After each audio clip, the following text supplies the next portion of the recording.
जो है सो है। अब तुम कितने गहरे में जाकर विचार कर सकते हो, तुम्हारी योग्यता है। एक ही विषय पे प्रवचन चल रहे साक्षात, और एक विषय एक ही है। एक वक्ता से श्रोता बंधी हुई है और एक वक्ता से श्रोता बेचारे सो रहे हैं। एक वक्ता से श्रोता भाग रहे हैं और एक वक्ता से भागे श्रोता वापस लौट के आ रहे हैं। विषय दोनों एक ही दिया गया है। वचन प्रणाली, वक्तृत्व कला, बोलने की शैली और लोगों के प्रति एक ही भाव।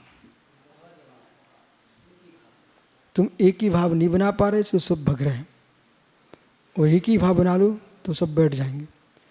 वो यहाँ समझा रहे हैं। तो शिक्षित आचार्य प्रवर भगवत त्रिवल्लाचार्य स्वामी कुरल काव्य जी में ये जो है 73वें परिच्छेद में सभा में प्रौढ़ता, सभा में आओ तो प्रौढ़ होके आइए। टिल्लू पिल्लू बन के नहीं आना, ढीले ढाले बन के नहीं आना, प्रौढ़ होके आना, गंभीर होके आना।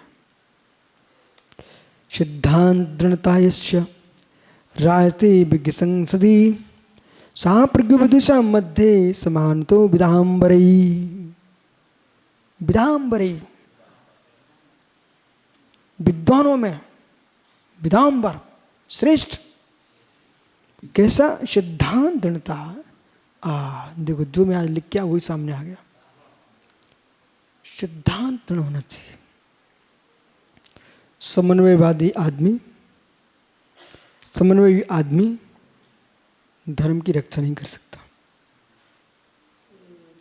समन्वय मानवता का होना चाहिए, समन्वय भारतीयता का होना चाहिए, समन्वय भिन्न भिन्न संस्कृतियों का नहीं हो सकता। कोई एक बचेगी। ये समन्वय हो सकता है कि तो आप अपने में अच्छे से रहो, हम अपने में हैं। अब तुमको हम तो समन्वयवादी हैं, तो जो रात्रि भोजन जिनके यहाँ होता है वहाँ भी तुम खाने चले जाओगे, ठीक है। एक माह रात्रि में खाते, दिन में नहीं खाते, और तुम्हारा 16 का एक महीने का होता है, तुम दिन में ही खाते हो, रात्रि में नहीं खाते हो, तो कैसे समन्वय हो सकता है? आप दिगंबर हो, कोई वस्त्रधारी है, समन्वय कैसे करोगे? इनकी बातें सुननी नहीं है। इसलिए नहीं सुनना, जो ये कथन कर रहे हैं ये आगम में ही नहीं है। जो आप कथन कर रहे हो, आपने शब्द का प्रयोग किया है 13-20 का, ये नहीं पूछ रहा हूँ। आपने 13-20 शब्द का प्रयोग किया है। आगम के मूल तत्वासु से लेकर के शीश धवल, जय धवल, महाबंद, लब्धि सात, छपड़ा सात, लोक सात, लोक परिणति, इनमें कहीं भी आप मुझे 13 पंक्ति 20 पंक्ति शब्द दिखा दीजिए। जब है नहीं है तो आप हमारे समाज को क्यों तोड़ रहे हैं इन शब्दों के नाम पर? इसलिए आप जैसे विद्वानों का धर्म है इन शब्दों का प्रयोग नहीं करना, जिससे समाज में विखंडन हो। हमको अखंड जैन समाज चाहिए। तो तत्व की प्रूपणा करो, और तत्व की प्रूपणा करते समय आप बिचकना बैल मत बनो। लेकिन पंडित जी बिचकना बैल नहीं है, उन्होंने दक्षिण की किसी परंपरा का विरोध नहीं किया, उत्तर की नहीं करना चाहिए, मध्य की भी नहीं करना चाहिए। मंत्रों की परंपरा श्रावक करे, हमको तो माँ तत्व का उपदेश करना है। और तत्व उपदेश में श्रावक आगे बढ़े, अपने मोक्ष कल्याण करें। अब इसमें कोई व्यक्ति अज्ञानी वो ये कहना चाहता है राकेश कि विश्व सागर इसका विरोध क्यों नहीं करते, इसका विरोध क्यों नहीं करते? मुझे देश में जैन धर्म चाहिए, तुम्हारे विरोध से मुझे लेन देन नहीं है। नहीं, मेरे पास सूचना आती रहती हैं, बोली वहाँ पर ऐसा हो गया, इन्होंने मना क्यों नहीं किया? क्यों नहीं किया? आपको बोध होना चाहिए है। मूल आगमों में जाओगे तो विरोधियों तुम्हारे पास कुछ नहीं है, ठीक है। आइए, तो सिद्धांत दृढ़ता, सिद्धांत में दृढ़ होना चाहिए। अब कौन से सिद्धांत दृढ़ होना चाहिए? ये निश्चय व्यवहार दोनों पक्षों को एक लेके चलो तो तुम दृढ़ सिद्धांती होगे। और एक को लेगा तो तुम पंथी हो जाओगे। ठीक है, 13-20 का आगम में कोई व्याख्यान नहीं है। अब तुमने ये सुन के बैठ गए कि यहाँ लिखा दृढ़ सिद्धांत होने चाहिए, तो मालूम तुम लड़ाई झगड़ा कराते रहोगे 24 घंटे। नहीं, तो दृढ़ सिद्धांत दृढ़ता यस राजति विषय विज्ञान संस्थि, जो व्यक्ति मनुष्य समुदाय में अपने सिद्धांतों में दृढ़ रह सकता है। पंडित जी कहीं भी चले जाओ, मुझे लोग जेल में बुलाते हैं, अनेक धर्म सभाओं में लोग बुलाते हैं, हम बाकायदा जाते हैं। ठीक है ना, वैदिक सभा हो, जैनियों की सभा हो, 13 पंथी 20 पंथी, सोनगढ़, देवगढ़, दिगंबर, श्वेतांबर, सभी जगह हमने प्रवचन किए। ठीक हो, कर ही रहे हैं। लेकिन प्रवचन करने आ सकते, हम प्रवचन करने आ सकते हैं, प्रवचन सिद्धांतों के देंगे, लेकिन तुम्हारे पक्षों को स्वीकार नहीं करेंगे। हम दिगंबर जैन थे, दिगंबर जैन हैं और दिगंबर जैन ही रहेंगे। तो दृढ़ श्रद्धा। अब पक्ष विध्वंस का मतलब समझिए। आप आध्यात्मिक दृष्टि से प्रश्न कर रहे हैं, आगमिक दृष्टि से प्रश्न कर रहे हैं, समझे कि नहीं? उसमें क्या दृढ़ करना, आगम जो हमारा पूर्व आगम है, उस आगम को निहारिए, और निहारने के उपरांत हम दिगंबर अवश्य हैं, पर दिगंबर होने पर भी दिगंबर के राग में द्वेषी नहीं है। आप सुनो मैं क्या हो रहा हूं, हम दिगंबर हैं, रागन न द्वेषम वा, मेरा किसी अन्य से द्वेष नहीं है, दिगंबर से राग नहीं है, परंतु वीतरागता की प्राप्ति इसी से होगी। ये हमारा धर्मानुराग है, ये हमारा सिद्धांत है। उससे उसका हनन मैं कर नहीं सकता हूं और आपसे हनन करवा भी नहीं सकता हूं।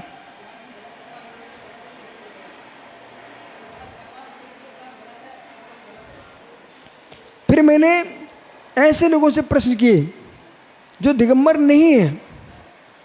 ठीक है, उनसे प्रश्न किया, आप यथार्थ बोलिए, वास्तविक स्वरूप क्या है?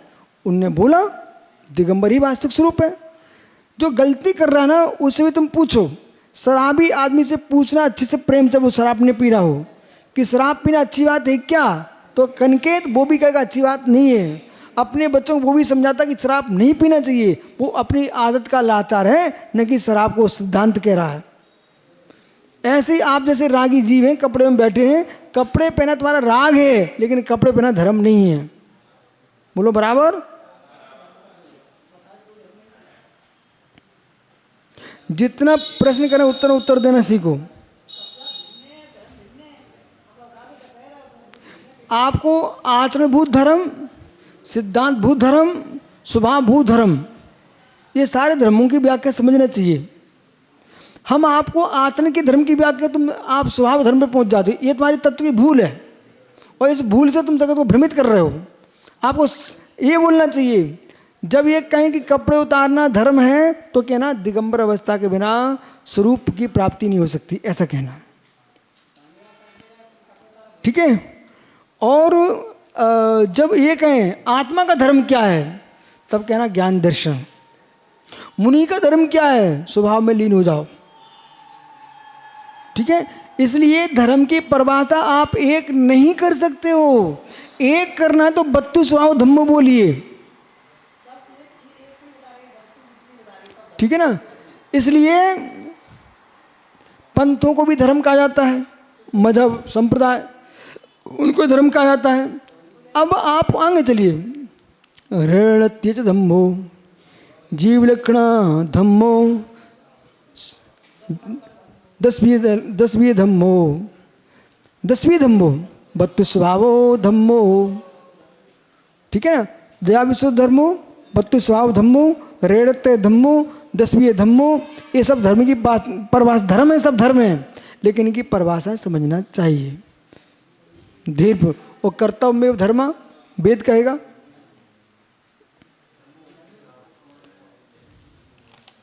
जैसे एक चंदू शादी करके आ गए, अब सासू की बिटिया का पालन करो, इनका धर्म है। ये कौन सा धर्म है? कर्तव्य धर्म है, गृहस्थ का धर्म है।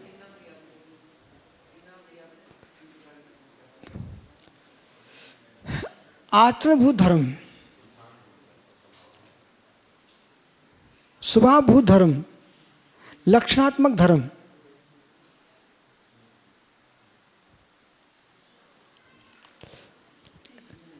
तू सिद्धांत में दृढ़ हो, विज्ञ संसदी विद्वानों की सभा में।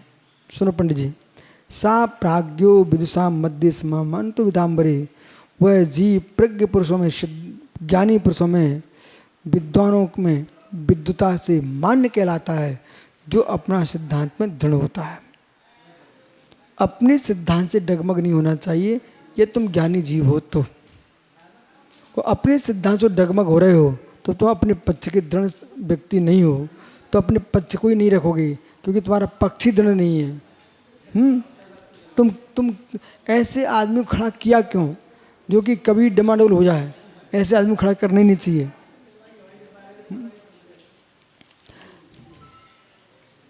संति सूरा महस्वासा बहुवर्ण को विदहा बिरला भक्तारा स्वायं लब्ध कीर्तिया। ये आज के लिए अंतिम श्लोक है, बहुत सुंदर श्लोक है कुरल काव्य का। संति सूरा महुस्वासा, रण चित्रण वीरता से मृत्यु का सम्मान करने वाले लोग बहुत हैं। यस, ऐसे बहुत सूरवीर हैं जो रणभूमि में खड़े होकर के अनेक सुबटों के प्राणों को लेने वाले मिल जाएं, सामना करने वाले मिल जाएं। संतुष बहुस्वा ऐसा बहुवर्ण कोविदा, रण विजयी, रण को विजय प्राप्त करने विद्वान ऐसे बहुत कोविद। परंतु पंडित राकेश, परंतु बिरला किंतु वक्ता रहा सभायाम। समर भूमि में सुबुटों को पछाड़ पछाड़ के गिराने वाले बहुत लोग मिल जाएंगे। नाट्यशाला में नाटक करने वाले करोड़ों मिल जाएंगे। व्यायामशाला में व्यायाम करते मिल जाएंगे।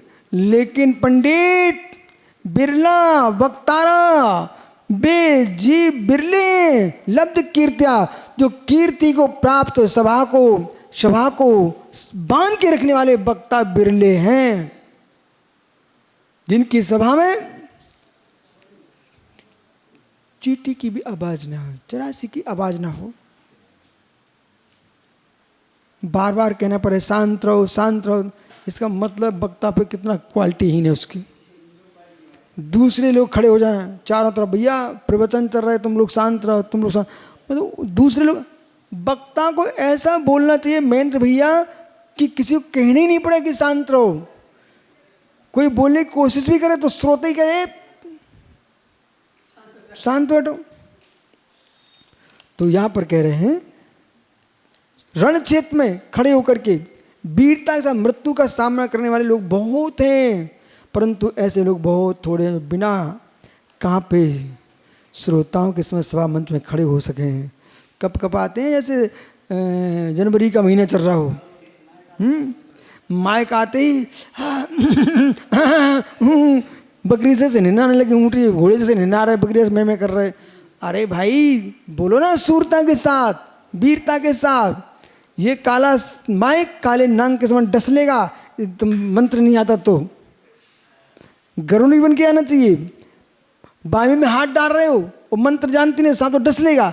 ऐसे ये सांप, अब आपको प्रवचन कला होना ये है मंत्र, यदि वो नहीं आती है ये तुम्हें डस लेगा और लोग हंसेंगे। सुन रहे ओ भैया भाई साहब, सुन रहे कि नहीं? एक गरुड़ी की विद्या क्या है? शास्त्रों का स्वाध्याय। जितना गहरा स्वाध्याय करोगे उतना सुंदर आप बोल पाएंगे। नमो रिंता नमो सिद्धा नमो